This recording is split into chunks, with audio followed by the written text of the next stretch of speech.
Hello and thank you, Hans. I hope everyone had a good lunch because you're about to get really hungry.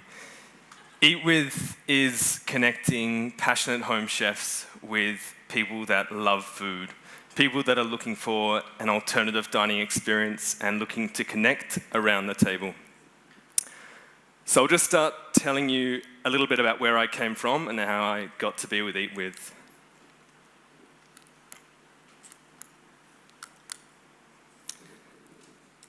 I'll just get another clicker.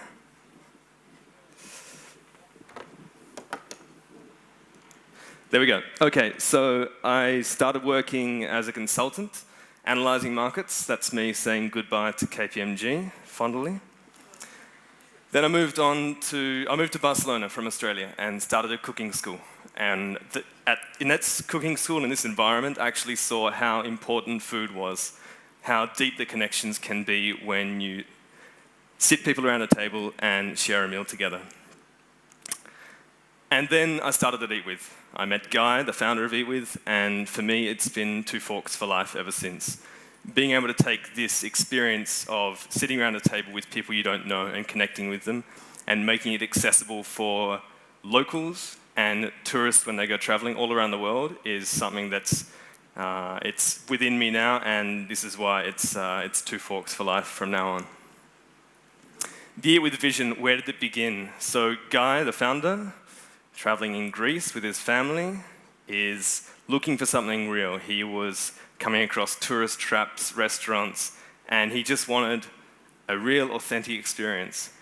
He managed to get himself an invite to a dinner party with some locals, with the local family. And there he tried authentic food, he got to know locals, and he came away with an experience so much deeper than any restaurant.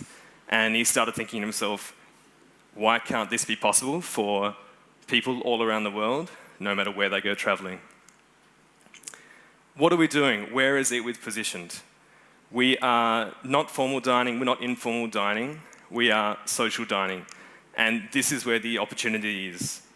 There's demand from hosts, from home chefs, and there's also demand from guests. There's this huge market which exists for social experiences.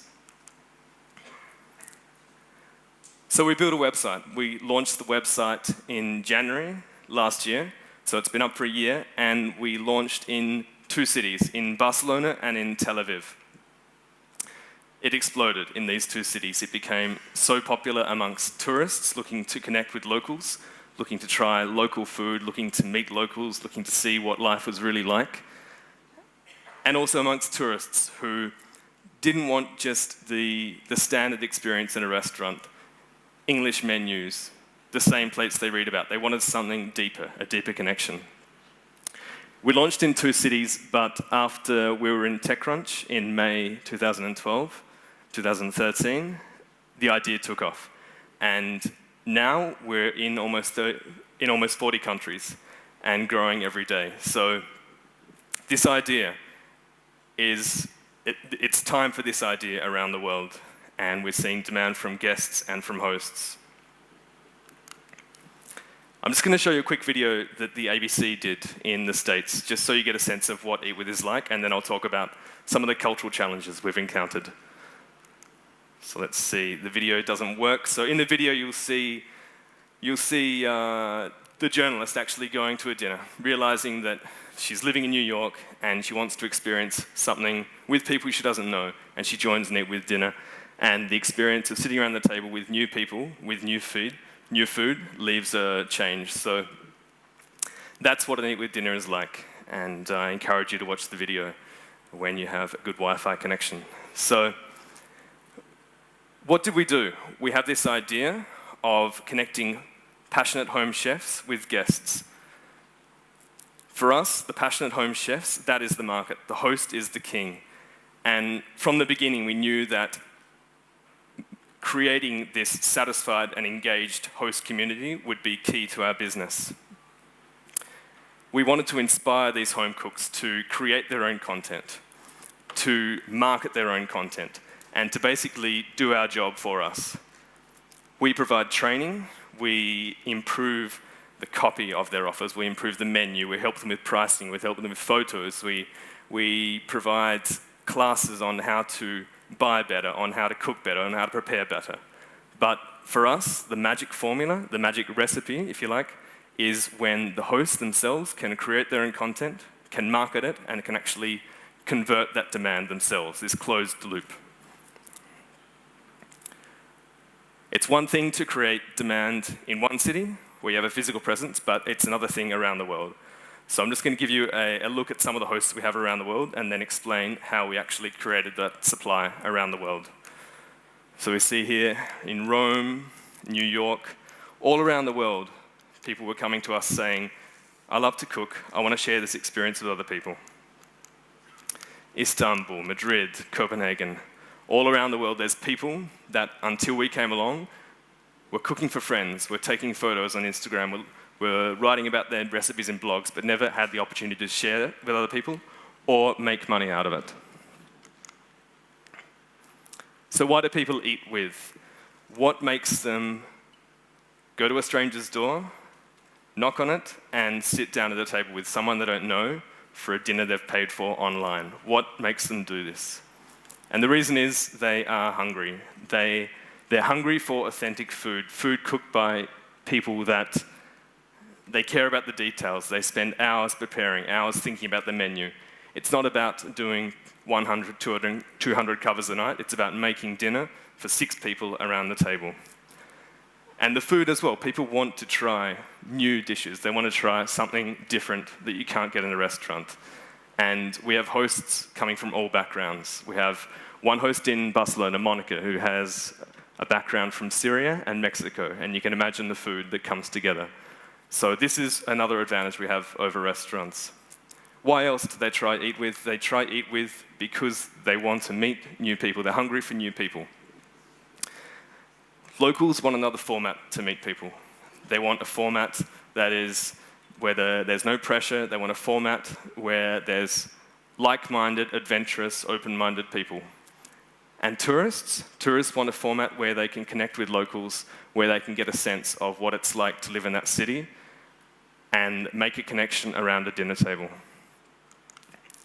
They're also hungry for amazing spaces, and we've been overwhelmed at the quality and just the wow factor of some of the spaces that have come to us. We've seen dinners hosted in vineyards, picnics down at the beach, rooftops, lofts. When you go to an EatWith dinner, you go into someone's home, and they're not only sharing what they cook, but they're sharing their space with you. And for those 3 reasons, people have taken to EatWith when they travel and in the cities where they live. So now I'll talk about some of the challenges we've faced. And as Hans mentioned, taking something as personal as cooking dinner for someone. There's nothing more personal than cooking dinner. Well, there's one more thing personal than cooking dinner, but it's one of the most intimate things you can do. And so for EatWith, the real challenge for us is maintaining the integrity of that experience, maintaining the integrity of cooking dinner for someone and sharing it with you. So it's not simply an online sell, something you see on the website with glossy photos and you click buy. What did we do to maintain that integrity? One of the things we're doing is addressing the legal challenges.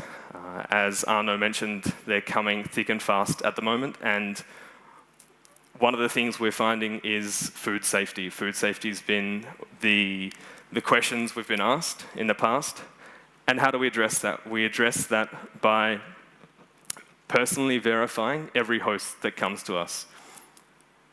Every host you find on our website has been in contact with us and has had their offer, their menu, personally approved by us. We've spoken to them. We understand what type of personality they are, where they live, and what type of guests they're going to suit. We also aim to localize content. And for any restaurant that wants to be international, that wants to attract people from all over the world, localizing their content is critical. So I'll just give you a few examples of restaurants that don't localize their content. We can see here, third one down for 12 yen, the wild speculation. Next one, broiled baby, and my personal favorite, number 2 on the menu, whatever. So Ewith, we don't want to go down this path. So what we've done is we've created the ambassador program. These are passionate people within the Ewith community in markets where we don't have a physical presence. So they've come to us and said, I love this idea, I want to grow it in my community, what can I do? So we've given them the tools to basically grow the market organically without a physical presence in that market. These people help with media requests, they help with building a host community, and basically they're glorified food tasters, food critics for us. And they've been one of the most important parts of taking EatWith from being present in 2 cities to being present all around the world.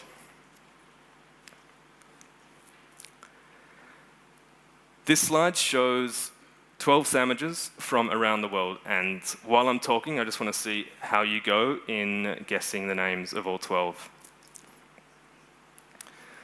So the most important question for us this year, as we've seen the concept become successful, become a trend in several cities, is taking it global, and as Hans said, avoiding the case of it becoming a standardized McDonald's-like experience. There's a fine balance between putting a brand and putting a mark on an experience and having security and a guarantee behind it. For us, it's finding the magic balance when a host's personality can shine through in the food they cook, in the offering, in their profile, in their style, but the guest goes away with a sense of being part of this larger community, being part of something bigger than simply dinner. The ideal is if I can go to Elena in Russia and I can have dinner with her, and I know I've eaten with Elena, but I know afterwards I'm part of this larger movement. So finding this flavor, this global flavor, which sits beneath every experience around the world, is for us the magic, the key. So like the sandwich, which is a ubiquitous product, everyone knows what it is, but around the world there's different styles. We want EatWith to basically be a product, a service, a market, but with different touches all around the world. Transferring it culturally in every market. So we'll see how you did. We'll just go through them now. Going all around the world. In America, one of their finest. A rapper, one of my favorites, the falafel from Jordan. So it just gives you a sense of the diversity of a product like the sandwich and a service and a product like EatWith. And for us, applying the cultural, localizing it into every culture, into every market, is where we're going to be successful. To finish with, I'm a host in Barcelona. I've been a host for a year, and I've had literally hundreds of people come and have dinner with me. And the most rewarding part about it is having access to people that you pass in the street, to tourists that you see walking around the city. Being able to connect with those people, being able to share food with them, share a meal with them, obviously earn some money from it as well. This is why I sign up to be a host, and this is why I love the idea, and this is why anyone around the world can do it. You get to meet people from all backgrounds, all cultures, all ages, and while it's a challenge to make our product culturally relevant, the hosts we have and the community we have has such breadth and such an open mind that even in a dinner party where I have 2 ladies who are 80 years old, 2 locals who only speak Catalan, and another couple from the States that are in support of gun laws, even with that mix of people, dinner can be an enjoyable experience. And I think as Julia Child rightly says, finding these people, creating this community, and making sure that in every market we launch, we have this base is the magic for us.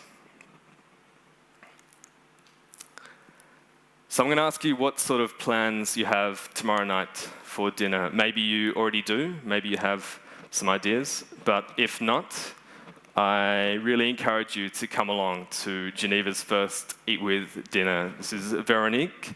She'll be hosting with her boyfriend. It's 25 euros, and it's going to be a way for you to really see exactly how Eat With works, to see exactly the cultural challenges every host finds and we find every day. But I think for any company in the sharing economy that wants to go global, that wants to be scalable, that wants to have presence in multiple markets around the world, finding that magic formula where a product can have one flavor all around the world and different personal styles is the key for us. So thank you, and I hope to see some of you there tomorrow night. Okay. Thanks, man.